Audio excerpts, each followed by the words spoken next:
2 billion years ago, before the first animal, before the first plant, before a single creature on Earth had eyes to see anything at all, something switched on underground. In a seam of rock in West Africa, atoms of uranium began splitting themselves apart in a slow, controlled chain reaction. Not an explosion. A reactor. A working nuclear reactor. And it ran for 100,000 years.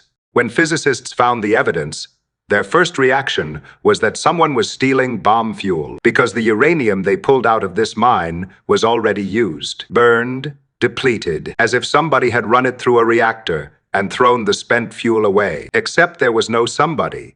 The reactor was the ground itself. It lit 2 billion years before anyone existed to build it. And once you accept that the Earth was running atomic fire before life began, every line you ever drew around what is only possible for us starts to dissolve. The story starts on the most ordinary morning imaginable, June 1972. A nuclear fuel enrichment plant in Pierre Latte, in the south of France. A technician named Francis Perrin's team is running a routine measurement on a batch of uranium ore shipped up from a French-operated mine in Gabon, Equatorial West Africa. A place called Oklo. What they are checking is one number, a number that, in 2 centuries of measuring it, had never once changed. Here is the number. Natural uranium on Earth is overwhelmingly one type, uranium-238. But mixed into it, everywhere, is a tiny fraction of a lighter, hotter cousin, uranium-235, the fissile one, the kind that splits, the kind we put in reactors and bombs. And the fraction of U-235 is a constant. In a rock from Australia, in a meteorite, in a moon sample, in ore from anywhere in the solar system, it is always 0.720%. 7,200 atoms in a million. Always. It is one of the most reliable constants in all of geology. Except in this batch. It wasn't. The Oklo sample came back at 0.717, 0.03% low. That sounds like nothing. It is not nothing. In a world where this number never moves. A deviation that size is a scream. It meant that somewhere, somehow, U-235 atoms were missing. Hundreds of kilograms of the most carefully tracked substance on the planet, simply gone. Now understand what that triggers. This is 1972, the Cold War. Fissile uranium is the most controlled material in human civilization. When a fuel plant finds that U-235 has vanished from its supply, there is exactly one assumption: theft. Diversion. Someone is skimming bomb fuel. The French Atomic Authority, the CAA, did not start a science project. They started an investigation. They went looking for a criminal, so they traced it backward, sample by sample, shipment by shipment, all the way down the supply chain, out of France, across the Mediterranean, down into West Africa, to the open pit mine at Oklo itself. And the deeper they traced it, the worse the number got. Some ore wasn't at 0.717. Some of it was at 0.6. Some of it was at 0.4. And a few astonishing samples came back at 0.44. Nearly 40% of the fissile uranium simply not there. No thief can do that. You cannot steal U-235 and leave the U-238 behind. Atom by atom, threaded through solid rock, in a pattern that gets stronger the closer you get to the source. A thief takes the whole rock. This was something else. Something had reached into the ore and selectively consumed only the fissile atoms. And there is exactly one process in the universe that does that. Fission, the same reaction that powers a nuclear plant. The same reaction inside a bomb. Let that land. To burn U-235 out of ore like this, you need a sustained nuclear chain reaction. You need the fissile atoms packed densely enough that the neutrons one splitting atom throws off go on to split others, over and over, in a self-feeding cascade. In 1972, humanity had been able to do that for exactly 28 years, since a squash court under the University of Chicago in 1942. We thought we invented it. We didn't. We just rediscovered it 2 billion years late. So the French scientists went to Oclo to find the impossible thing. And they found it. 16 of them. 16 separate zones in the ore body where a natural nuclear reactor had switched on, sustained a controlled chain reaction, and run, not a meltdown, not an explosion, a controlled, throttled, self-regulating reactor in solid African rock when the most complex life on Earth was pond scum. Here is how the Earth pulled it off, and why it can never happen again. 2 billion years ago, the proportion of U-235 in all uranium was not 0.7%. It was higher, much higher, around 3%, because U-235 is radioactive and decays faster than U-238. The deeper you go into the past, the more fissile the world's uranium becomes. 3% is almost exactly the enrichment level we use in commercial power reactors today. 2 billion years ago, the planet's raw uranium was already reactor grade, right out of the ground. But enrichment alone is not enough. You need a moderator, something to slow the neutrons down, because fast neutrons fly straight past uranium nuclei without splitting them. Slow them, and they catch. At Oclo, the moderator was water, ordinary groundwater, seeping through the porous ore. And this is the part that turns a coincidence into something that feels almost engineered. When the chain reaction heated up, the water boiled away to steam. No water, no moderator, no moderator. The reaction stalls. The rock cools. The water seeps back in, and the reactor switches on again. Do you hear what that is? That is a thermostat. A negative feedback loop, the exact safety principle we design into modern reactors, so they cannot run away. The planet stumbled into it by accident, or, depending on who you ask, not by accident at all. The Oclo reactors cycled like this, roughly 30 minutes on, 2.5 hours off, by one calculation, gazering, throttling themselves for 100,000 years, longer than our entire species has existed. Let's put numbers on it, because the numbers are how you feel the scale. The Oclo reactors ran at low power, averaging, by estimate, maybe 100 kilowatts of thermal output, not a city-powering plant, about enough to run a handful of modern homes. But it is not the wattage that matters. It is the duration. 100,000 years of sustained fission consumed something like 5 tons of uranium, 235, 5 tons, fissioned in the ground before life. And here is where I want to be honest with you, because this channel does not lie to you about the science. Everything I have told you so far is established, peer-reviewed, undisputed physics. The Oclo reactors are real. They are studied. There are scientific conferences about them. The mainstream explanation, reactor-grade uranium plus groundwater plus a self-regulating boil cycle, is almost certainly correct. Almost. But the word almost is where the dark water starts, because there are details at Oclo that the tidy version skips. Detail 1. The control. For a chain reaction to run for 100,000 years instead of flaring out in a flash, the conditions have to stay inside an absurdly narrow window. Enrichment, water content, geometry, the absence of neutron poisons. Tip any one of them, and the reactor either dies in an hour or runs away. At Oclo, it held that window for 100,000 years. The mainstream says deep time is vast, and somewhere on Earth, the dice eventually came up perfect. The fringe says dice don't stay balanced on edge for 100,000 years. Detail 2. And this is the one that should genuinely stop you. When uranium fissions, it doesn't just vanish. It produces waste, fission products, dozens of new, dangerous radioactive elements. Plutonium, iodine, cesium, strontium, the same lethal isotopes that we, today, cannot figure out how to store safely. We build billion-dollar vaults in mountains. We argue for decades about where to bury our waste, so it doesn't poison the groundwater for 100,000 years. That is the great unsolved problem of the nuclear age. Oclo solved it on its own. 2 billion years ago. When scientists analyzed the Oklo reactor zones, they expected the fission products to be long gone, dissolved, leached out, washed away over 2 billion years of groundwater. They weren't. The waste stayed put.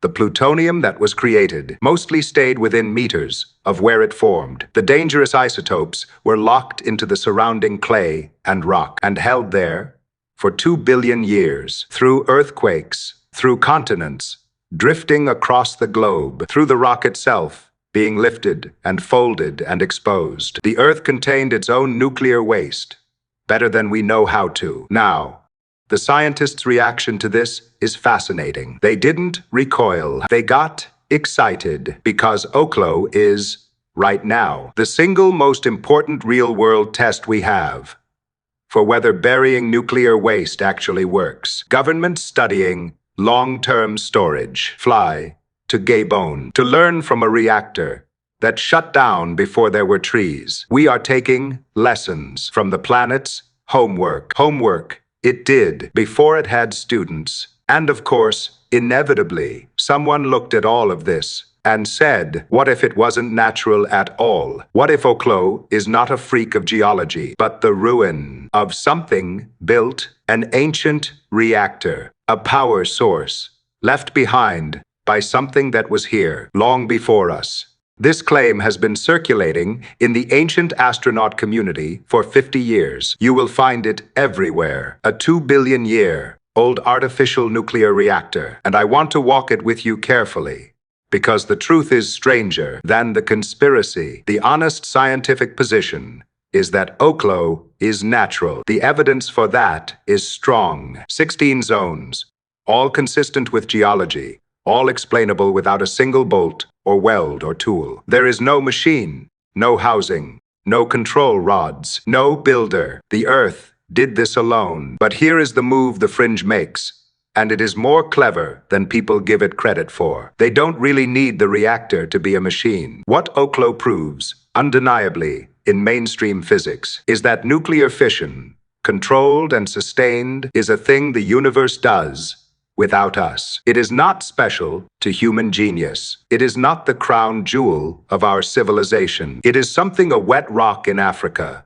did by accident before there were animals. And once that is true, the ancient astronaut crowd asks the question that is genuinely hard to dismiss. If a rock can do it by accident, what could something deliberate have done with 2 billion years of a head start? There is one more thread the fringe loves, and it is real history. In the 1970 seconds after Oklo was announced, a few writers connected it to the ancient Indian Sanskrit texts, the Mahabharata, the descriptions of the Brahmastra, a weapon in those verses that flashes brighter than 1,000 suns, that turns warriors to ash, that sickens the survivors, sterilizes the women, and makes hair and nails fall out. To a reader in 1945, that meant nothing. To a reader after Hiroshima, those are the symptoms of radiation, sickness, described thousands of years ago. Now let me pull you back from the edge for a moment,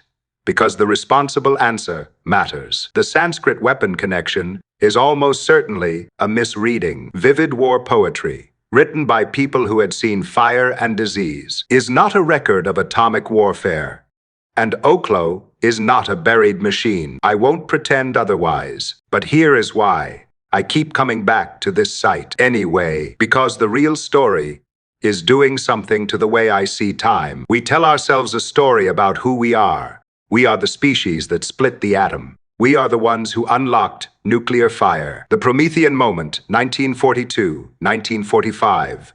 The line between everything before and everything after. We built that story into our identity. And Oklo walks up to that story and quietly says, "You were 2 billion years late. The planet did it first, in the dark, with nobody watching, and then it cleaned up after itself, better than you can." Think about what was alive when Oklo was running 2 billion years ago. No fish, no plants, no insects, no multicellular life of any complexity at all. The most advanced organism on Earth was single-celled. Bacteria algae. The oceans were just beginning to fill with oxygen. For the first time in the planet's history, a poisoning event for the life that existed then, and underneath all of it, in a seam of West African rock, atoms were splitting in controlled cascades, geysering steam, keeping their own perfect rhythm, a reactor with no operator, running in a world with no mind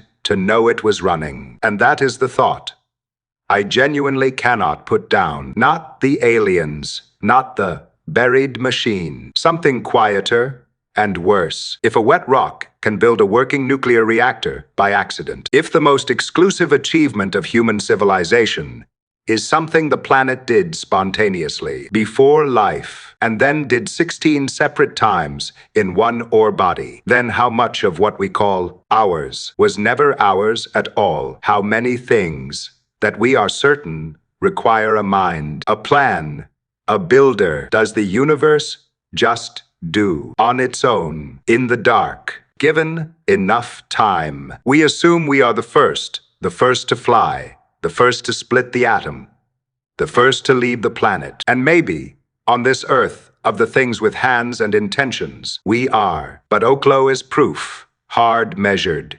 peer-reviewed proof, that the capacity for the thing was always here, lying in the rock, waiting on enrichment and water and geometry. The reactor was never invented. It was discovered twice, once by us, and once 2 billion years earlier, by the planet itself. The mainstream will tell you Oklo is settled, a solved problem, a geological curiosity. And in the narrow sense, they're right. We understand how it happened. But how was never the dangerous question. The dangerous question is the one Oklo plants in your chest and won't remove. If the Earth was capable of this, quietly, accidentally, 2 billion years before us, what else has it already done and buried in all that deep time before history even began? 2 billion years. That is the number I want to leave you holding, not because it is large, though it is so large the human mind cannot truly grip it, but because of what was happening inside it. A reactor, running, steam, cycling, atoms, splitting in perfect throttled order for 100,000 years, with not one single living thing on the entire planet. Complex enough to know that it was beautiful. No witness, no builder, no God. Just the Earth doing the impossible, alone, in the dark. And then, when its fuel finally thinned, as U-235 decayed across the ages, until there was no longer enough to sustain the chain, the reactor went quiet. It cooled. The water came back and stayed, and it sat there, sealed in its own rock, holding its waste, keeping its secret, for 2 billion years, until a number on a French instrument came back 0.003% wrong. That is how close we came to never knowing it was ever there at all. If this one rearranged something in your head about how old this planet's tricks really are, about how much got done before anyone was here to take credit, then you already understand what this channel is for. Because Oklo is not the only thing the Earth built and buried. There are doorways carved for gods who never came, drowned continents under the warm seas, cities turned to glass in a single second. All of it out there, under the dirt and the water and the ice, waiting on the next instrument that reads 0.003% wrong. Subscribe to Before History, because the further back we look, the more we find that we were never the first to do anything. See you in the next one. Yes, embedded in closing VO, no cadence promise.